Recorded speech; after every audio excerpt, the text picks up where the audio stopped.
welcome to the Names and Coffee podcast. Today I have the worst guest ever, my dad. I had to drag him in from the barn. He was too busy slapping hog rumps. I had to rinse him off in the wash tub. I didn't even have a chance to wash up before I got on this podcast before you. No time for a Saturday night worship. Nothing. It's unfair. No, I love my dad a lot, and I'm really excited to have him on the pod. A lot of people have been asking me about horse names because for you losers who don't know, I grew up on a farm in the beautiful Catskill Mountains of New York, not far from Woodstock. And my dad is a nationally renowned horse trainer, which literally only means that I was his lackey and had to go do all of his horrific chores so that he could be famous. Yes, but you can ride very well. Yeah. You're Dad's welcome. famous line to me and my brother growing up was, "Kids, I gotta make a phone call, meet you up." Dad, did you ever make it up? Well, some of our never made it up, but I'll tell you, some of our, I also surprised you with, hey, I've got an article in this magazine and it's a jumping magazine. So kids, we're going to go jump our horses today. And you did it. And it was fantastic. There was also another photo shoot where I was riding a stallion and Aaron was riding a mare. And you said, let's canter around the pond. It'll be really fun. But the behind the scenes was there was a stallion running after me. Hold on tight, girls. Hollywood has its costs. It does. So people have been curious about how we go about naming our magnificent steeds. But first, I wanted to show the world what a true horseman you are. So I've got some horse trivia for you, and you can't fail me. Oh dear, this is the bar is high. Remember when we were growing up and we had 4-H public presentations? Yes. Carving out of my children. Here's yours. No, so I found some amazing horses in history, and I want to see if you know who they are. Oh, good God. It's going to be great. Because, you know, the old saying, history was written from the back of a horse. Who are Nelson and Blueskin? Nelson and Blueskin. Yeah. Never heard of them. That's not just your rodeo name. Nelson and Blueskin. First of all, can we just talk about how horrific a name Blueskin is? I was going to say, that's got to be the horse. I'm thinking cartoon. Hopefully. George Washington's horses that he rode during the Revolutionary War. So, you know, all those paintings of him on his white horse, that horse was named Blueskin. I kid you not. That is, you can only go up from there in the naming world. Nelson and Blueskin. I can't. Upon his death, his hoof was stolen. And after it was returned, it was made into an inkstand. And then his head was cast in bronze and it's displayed at a college. I know it's not Trigger because he's fully preserved. Oh, no, just not why. Fully, the whole body. I just read that. Yeah, well, that's what's going to happen to you for the grandkids. Copenhagen. The Duke of Wellington's warhorse that he rode to the Battle of Waterloo. Now, interestingly, at the same Battle of Waterloo, Napoleon Bonaparte was there riding his horse Marengo. And Marengo and Copenhagen were related. Isn't that crazy? So you've got horses that were related fighting on both sides. It's almost like it was the French version of the blue and the gray. Yeah. Huh. Amazing. But can we talk about why hooves were stolen and made into inkstands? That is disgusting. Like, it's bad enough that people chew on pig feet, but like, haven't you ever seen those deer legs that you can it's the same thing. It's like, this is my best deer. Dad, when you croak, I'm doing that with your legs. I'm just gonna have you holding that in my Make sure you make my toenails look better It's than they already do. Like that one time I painted toenails on your shoes. Oh, thank you for that. You're welcome. And you know what I did? Wore them anyway. Yeah, but the joke's still on you. Yeah, but I wore them anyway, so I owned it. And I'm so sad there are no pictures to share the world with Isn't there that. something on the side of your screen that says kindness? Put your hand over that. There's no time for that, Yeah, kids. time for that. We've got choring to do. Yeah, for sure. Okay. So there was a horse that carried supplies in a war and would drop to the ground during gunfire, like it was trained to drop down. And she was beloved among the troops because she also ate scrambled eggs and pudding and drank soda and beer like everybody. Quite a personality. Do you know who that was? Nope. Staff Sergeant Reckless. Ooh, I should have known. So during the Korean War, she was sold from one of the a Korean boy whose sister like got blown up in a landmine. And so I he have her sold book. his horse for that. And she served during the war and then was retired here in California. Isn't that crazy? Yeah. She would pack supplies up and back to the front, and when gunfire would come, she would drop down. Like, Incredible. I should have known that. There's a book about Reckless. well, I'm glad that you've really comprehended that. So my dad was also my teacher growing up. And so when he would come at me with a red pen, it was absolutely ruthless. And there was zero perks to having your dad as a teacher. So me reprimanding him about his reading and comprehension fills me with a joy. Fills a void. Fills a void. Who is Bucephalus besides Alexander the Great's horsey? Did you know that they say Alexander the Great was the first horse whisperer? Why would they say that? Well, apparently apparently Bucephalus was an absolute horrific stallion that nobody could train, and legend has it that like Alexander was like 13 years old and was able to, in quotes, gentle him, and he was the only person that could ride him. Well, because they said he never raised his voice and was super, super kind and quiet. Yep. Well, somebody had taught him something that was very good horsemanship. Yeah. Or maybe Alexander the Great was the first person to call the horse by his absolute putrid character. Who would name their horse Bucephalus? That sounds like a skin condition. Well, but at that time, there were no such things as skin conditions. He just died. Guess I'll die. Got poison ivy. Guess I'll die. Yeah. It's kind of like how it worked, right? Yeah. Over so quick. This one is going to be super easy for you. Who is the king of the wind? That's an Arabian stallion. You should know this because you had this book on your bookshelf and I read it when I was a kid. The era. What was his name? What? I don't know. He's just a Godolphin Arabian. Yeah. Yes. Adolf. I was trying to think of that. Dad. I think there was a movie about that too. I think there was. But the King of the Wind is such an awesome name. Like, who wouldn't want to be called the King of the Wind? Oh, for sure. Who got carrot cake every year on his birthday?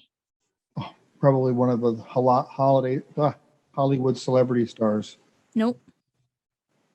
So I forget what they're called. I think it's called a Cavieson horse or something like that. The horse that carries it's the riderless horse that is in the procession of funerals. Okay.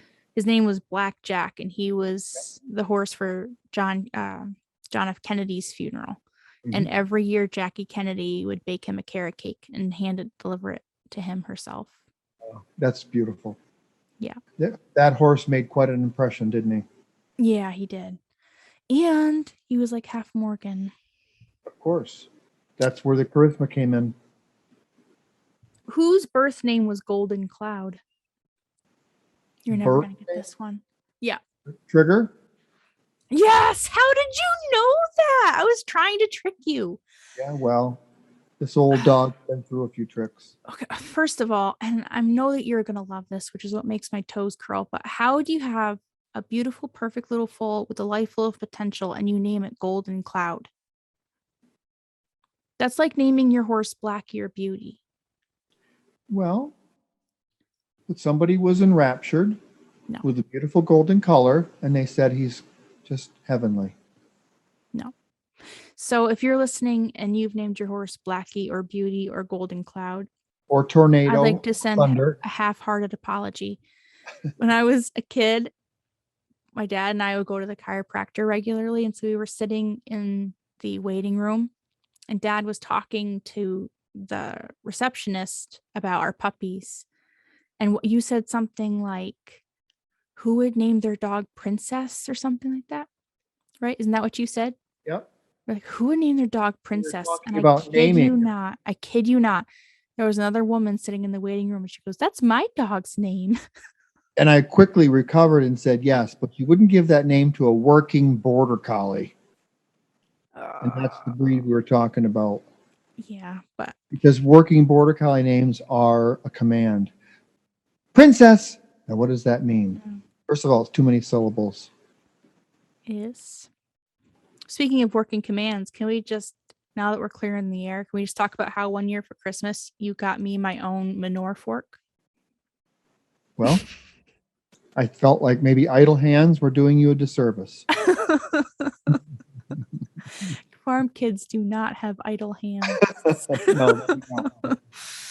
I was, Oh and my that's God. why, because their kids get pitchforks for Christmas and broom, Lord. shovels. Hashtag lucky, hashtag blessed. Yes.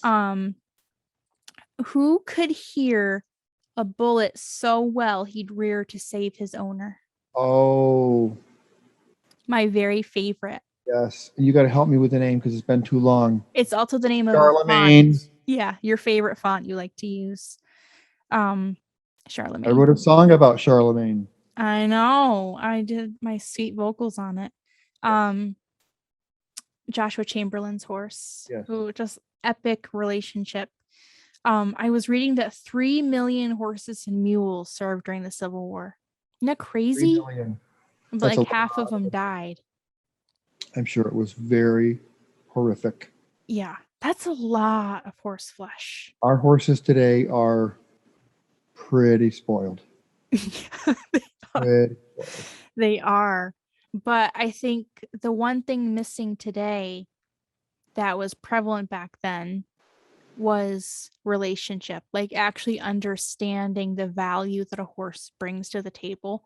Because, yeah, saddling up and going for a ride is fun, but you don't really understand what your horse is made of until you've done something together. Riding riding through the states. Yeah, or there's something about like, hey, I think today I'm gonna die in battle. Right. Which Hope horse my should horse. I pick? Yeah. Yeah. Yeah. Pretty much. Um, My horse as prepared for this as I am. yeah, like they were genuinely partners. Yes. I think that was really special. Definitely, for sure. And the last question I have for you, you're getting off easy. I think this was really fun. What horse in Hollywood had to wear sunscreen? Trigger. No, not Trigger. Lone Ranger's horse because he was white. Ah, Silver. You're good at this. I've been trying to trick you. Yeah, Silver literally had to get sunscreen put on it. Yeah. His skin was so pink. That would not, pink blistering skin would not look good on the set. No, probably not. And it's a little abusey. Yeah. Did you know Dale Evans' horse's name was called Buttermilk? Isn't that so cute? The color of buttermilk? So she was a buckskin? No, I think she was a Palomino. Because they have buttermilk buckskins. Oh, I don't know. Yeah, she probably was a buttermilk buckskin. Yeah. Whatever. What do you know? Colors.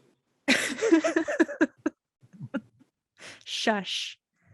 As Reagan would say, how dare you? Yes, she would say that, wouldn't she? We should have added her to this conversation. Yeah. So something interesting that because I grew up with Morgans. Now you've kind of branched out, but Morgans are probably our passion, I'd say, right? Mhm. Um, the town and the area that we live in is like is like sacred ground for Morgan horses. For those of you who don't know, the Morgan horses are America's first breed. So it's believed that um, their sire and dam were Arabian and thoroughbred, right? Daddy-o, Well, Sasha? yeah, it's been contested, but basically, Yeah. Figure It's was an anomaly, but between two different breeds, and he just was yeah. such an He amazing. really feels like he was birthed out of nothing. He And was why perfect. it feels so divine was everything that he threw was a clone of him.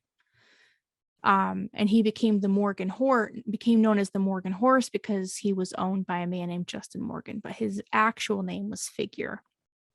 And Hollywood would like to glamour up his life, but I think that he actually had, I don't want to say a tough life, but he was passed around quite a bit. Like, I think everybody um, had a tough life back then, even the school. yeah, It yeah, talks about where he went to pick up his, because he got them because of a debt, and yeah, his trek to go retrieve them, through the woods where there were no trails. It was a rough undertaking to go get his horse, yeah, not faint of heart.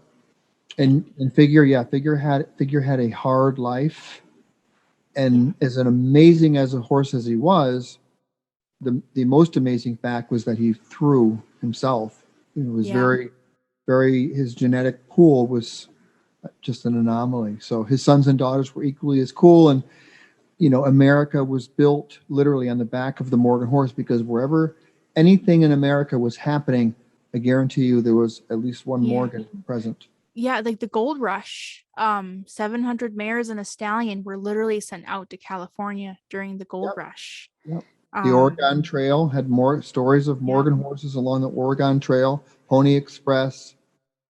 Um, And you know that there are actually quite a few breeds that come from the Morgan. Like lots of, yep. breeds seem like such a like a stamp, but if you begin to look at the inner workings of a breed, you see it's like all blood comes from the same place. You're just breeding horses together for certain things. That's what makes a bloodline. So like standard breds um come from Morgans, but they don't look anything like a traditional Morgan, but they were just bred for racing. And quarter horses are Morgans, and saddlebreds are Morgans. Tennessee Um, Walkers. Tennessee Walkers, like they all come from Morgans. They were just bred to do certain things. Um, The but Morgans have been saved from extinction a couple of times because mhm, the crosses were so successful that the gene pool, the pure yeah, gene pool, was getting smaller and smaller, because mhm, it was just such amazing. Whatever it was bred to, it seemed to accentuate what was after. yeah. Um, do you know? I googled this because I didn't know. Do you know how many breeds of horses they are roughly? 750. No, they say there's roughly 217. Okay, so I was a little high. A little, but That's a that's lot of still a horse lot. breed.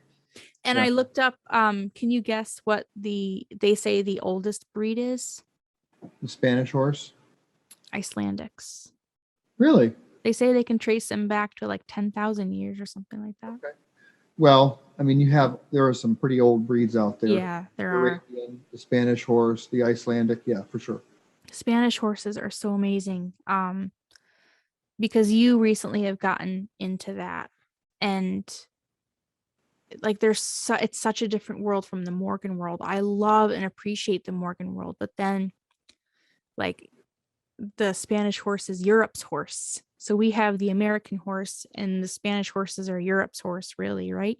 Yeah. Um, they're amazing.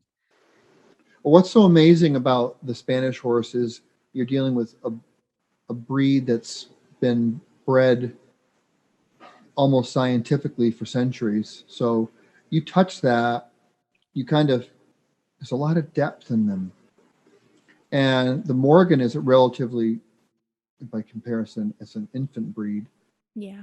and vastly different. And it's just a vastly different experience handling both. So Yeah. it's amazing.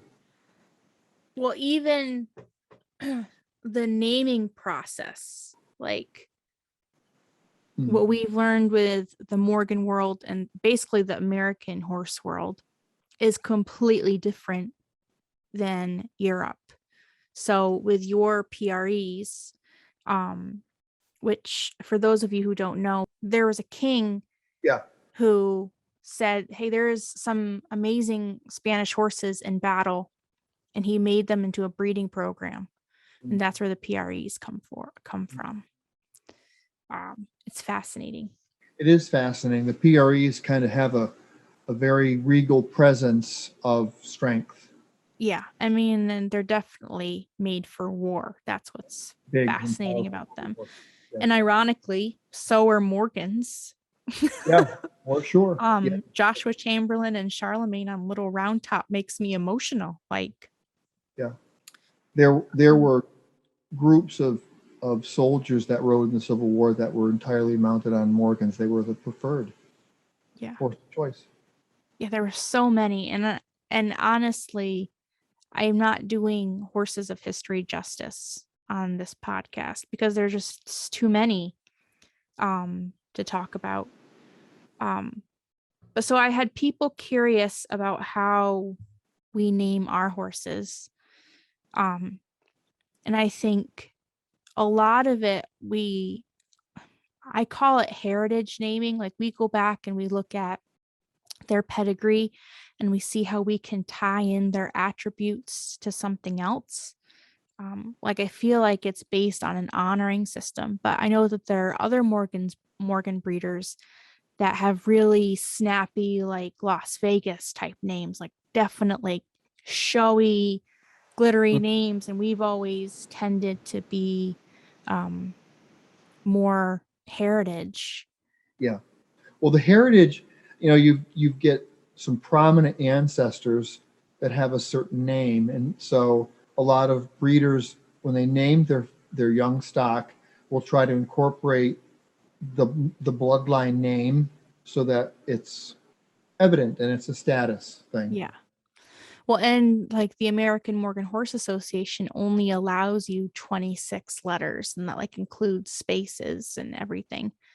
It gets especially if your prefix is a long one like ours. Yeah, so our prefix growing up was Black Willow, so we couldn't do like Black Willow supercalifragilisticexpialidocious like I wanted.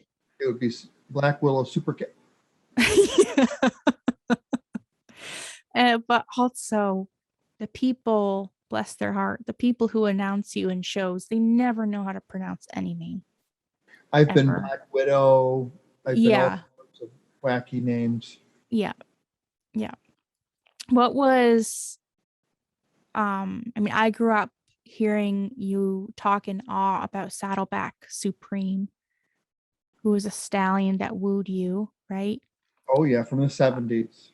What would you say was the most awesome horse name that you had ever heard that like made you sit back on your heels of like, wow, that's an amazing name? Well, there's a farm in Vermont that had a legendary stallion that I idolized. His name was Courage of Equinox. Yeah, I forgot about him. I always thought that was, and the farm name was East of Equinox. So Courage of Equinox was just a fantastic name. Epic. And he was the king. Yeah. Oh, that's so epic. And then let's talk about how Mom named my horse China Doll, and that hurt my heart so bad. Well, China Doll was named after Kachina. I know, but she also spelled it with a Y, Chyna. That was because she foresaw that one day you would be a naming person, and that would drive you like a sliver. the thing with that is I felt like it never fit her because China Doll was like a Ferrari who would run you over. Like she just didn't care. Like she just was a bad bee. Well, She she looked like a little China doll until you hit the gas. so for all of And then you all the people deals were listening who off. already know that I'm a terrible person. So I China Doll passed away a couple of years ago. And she was such an amazing horse. But one of the reasons I loved her is that she didn't care about you. She was numero uno. I mean, she did care about me, but she was so sassy and she was a challenge, and you had to earn her esteem. Uh, and so she and I were just like we were tight. We were really, really tight. But one of her things was I could never catch her. So if I wanted to ride her or do anything with her, I had to bring in the entire herd because I could not catch that chick. She was like, no, I'm not doing it. That was just her way of having a power move. So the day she passed away, Dad called me and said, you really need to get up here if you want to see her. So at that time, I was still an hour and a half away, 2 kids and a husband on the road. And I'm like, how do I get there? So I finally get there and she ends up passing away. And it was a horrendous moment. Like it was a very emotional part of my life. Yes, it was. But as I'm walking away, I say, well, I can finally say I caught her. But she went to her grave saying, Yeah. nobody caught me. Yeah. Her last gift to me. That's who she was. So I just never felt like her name was China Doll. Like she really was a Black Widow. Yeah. She could have been Black Widow. But I love looking at all of the old pedigrees and seeing all those names like BL Sophistication and Creedus Challenger and Tomahawk and Wasika's Vivo, UVM Flash. Like there were so many cool names. Mm-hmm.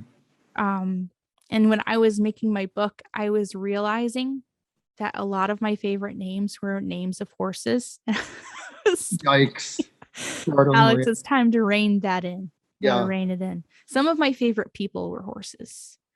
Well, I always send you, if a name comes up that I like for a horse. I mean, it's never going to be a name I send you for a person. It's always going to be, hey, start. It's so true. It's so true. But one, I think it would be a funny story to share about Zorro. Because, you think of Zorro, you think of the Mask of Zorro, and you're thinking of his horse. Was horse Toro? Tornado. Or Tornado. Should have asked me that trivia question, Marty. I didn't because I knew that you would know it, partner. Mm-hmm. So when you think of Zorro, you think of a beautiful, tall, black, like feisty dancer horse, like Antonio Banderas horse. Mm-hmm. But our Zorro was like our Zorro would have been John Candy. The John Candy version. He was the best, but he was what we would call an easy keep. He just was like riding a barrel in the water. But he was also the very best horse, but his name was also Zorro. And so there are so many things that didn't fit. Well, he had a movie star walk. Yeah, he did. Which was epic. I mean, he was a very, very nice moving horse. Jet black, shiny jet black, with that one white foot in front that was just unique. Yeah, he was such a cool horse. He had an uncanny ability to know a kind of a rider was on him. So if there was like a little kid or somebody who didn't know what they were doing, he literally would take baby steps. It was the sweetest thing ever. But then when there was a Yahoo who was like, I know what I'm doing, he'd say, oh yeah, here's a tree. Yeah. Move your knee real fast. There are a lot of families' vacation scrap albums that came Yeah. to the farm and wanted to ride a horse. Zoro Yeah. lives on in a lot of scrapbooks. He was one of those horses that mark you. I think that's one of the big things that makes me sad is that they do have such a short lifespan. And you try to not get so invested in horses, but you can't help it. And then it's like, and it happens again and again, and it's totally worth it. But it's like, yeah, I've known a lot of great horses that aren't with us anymore. Yep. They are all an investment of so much time and energy and years. Yeah.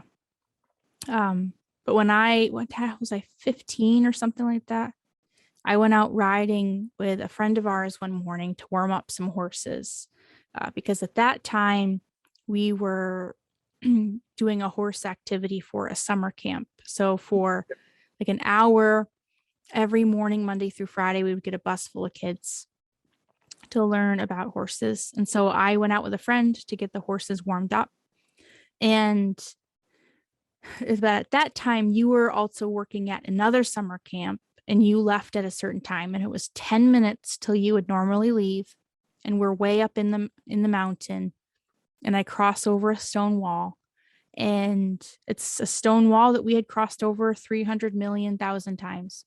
But that morning, out of nowhere, a piece of barbed wire comes out and gets stuck between my horse's hoof and shoe. Now, barbed wire is They're literally tethered. lethal. Like is deadly to horses. And I'm stranded there. I can't get it out. Like I don't have gloves. I don't have wire cutters. I don't have anything. I'm stranded there in the middle of the mountain woods. And the horse you were using was borrowed. So you were Yeah. So I'm trying to be absolutely responsible. freaked out. And I'm like, Denise, you have to run. Like you have to canter back to the barn because dad is leaving in 10 minutes and we're far from the house by horseback. Or cell You've, phone. yeah, before cell phones, you've got to hustle.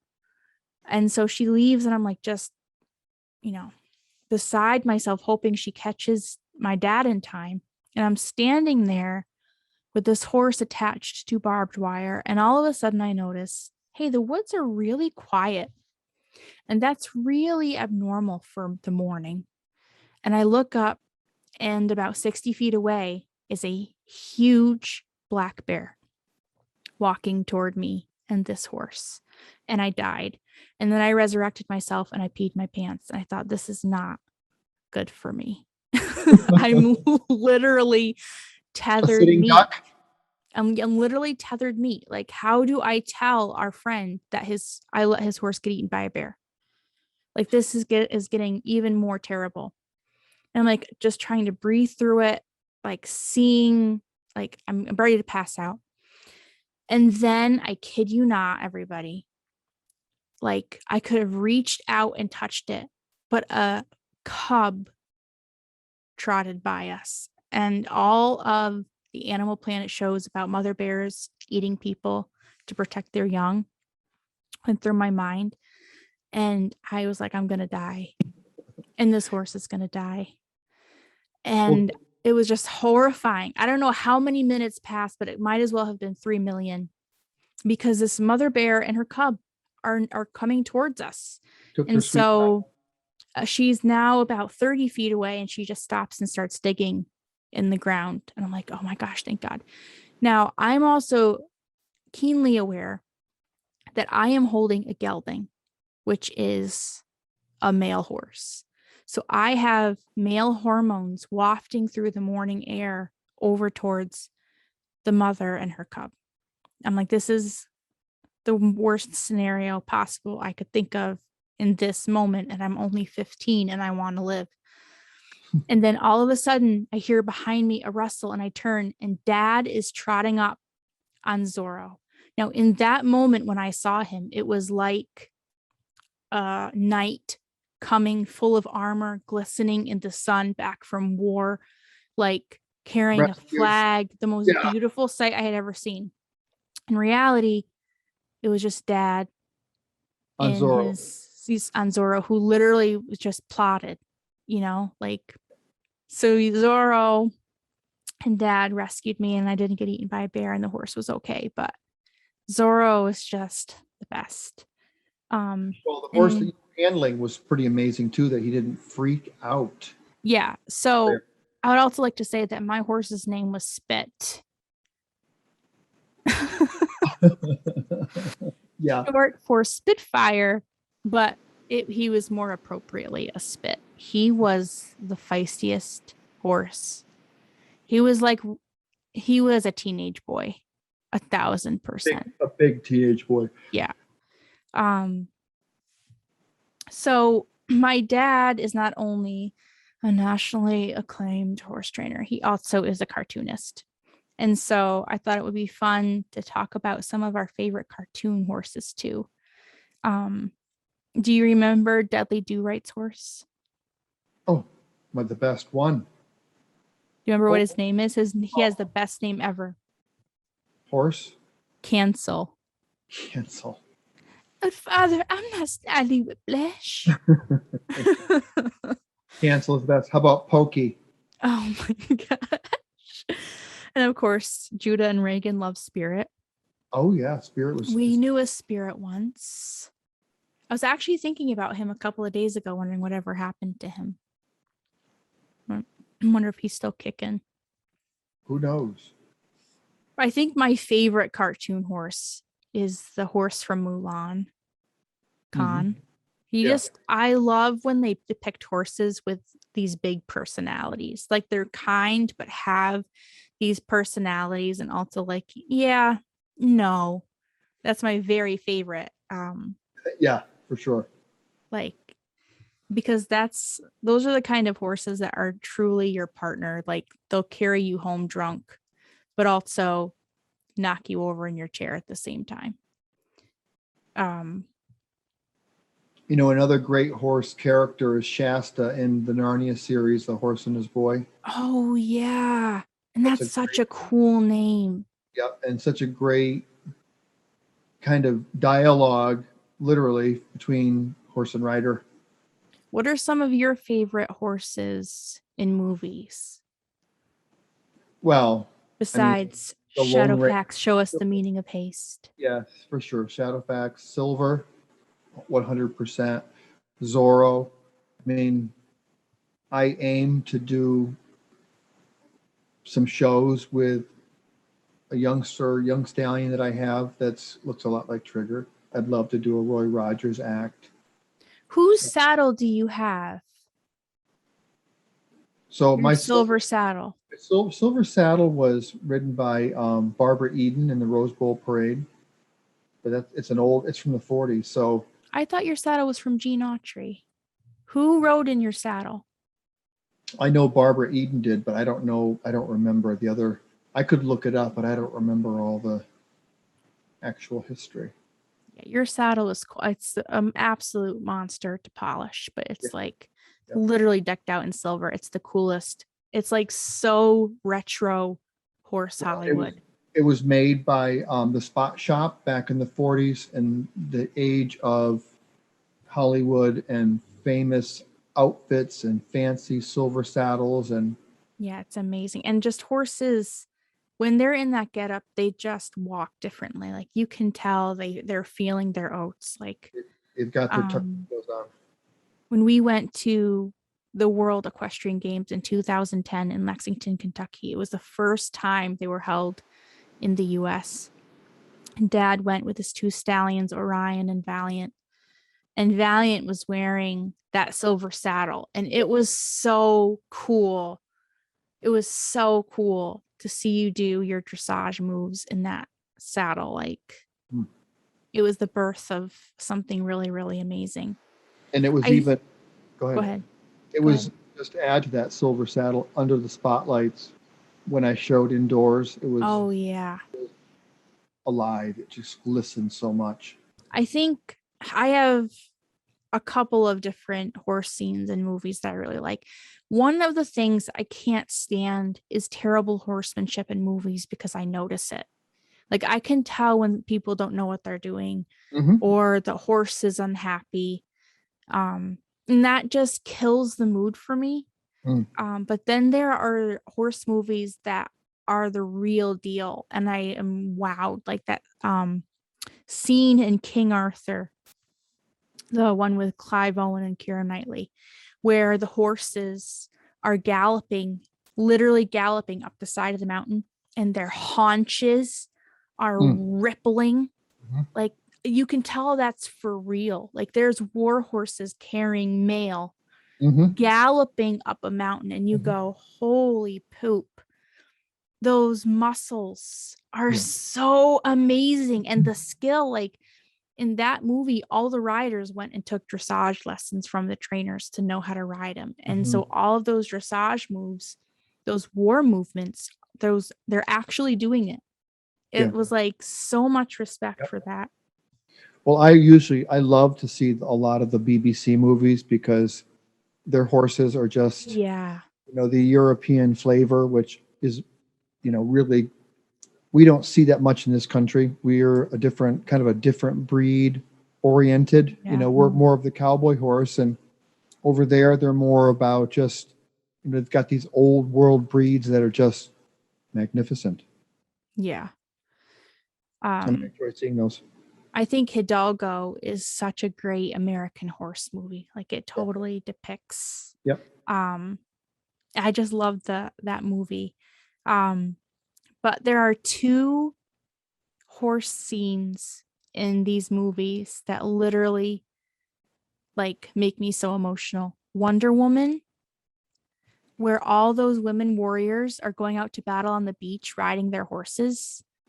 Like revs me up so. Okay, can you, Dad, imagine the adrenaline of riding those horses with your swords and shields across that beach? That had to be such a rush. Oh, definitely. How fun. Feeling that thunder and Yeah. those horses on.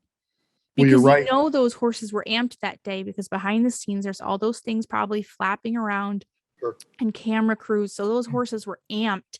And now you're cantering them across a beach. Yeah, I'm always amazed because those movie horses have to be so well broke because the energy level is almost beyond a rider's control. So those horses really have to be able to handle it. But could you imagine being there? Like Oh, what I wouldn't give to have ridden one of those horses in that scene. That had to be a memory for life. yeah. Oh, Oh, I do. so amazing. And the other scene, which I literally cried my eyeballs out when I saw it, is the Valkyrie from Thor, where she was riding up on her Pegasus. Yeah, yeah. Oh my gosh. Oh, it was so good. Yeah. It was so good. Oh, And with special effects today, you can do just about anything. yeah. So you don't have like any other horse scenes in movies that like you think about that make you smile?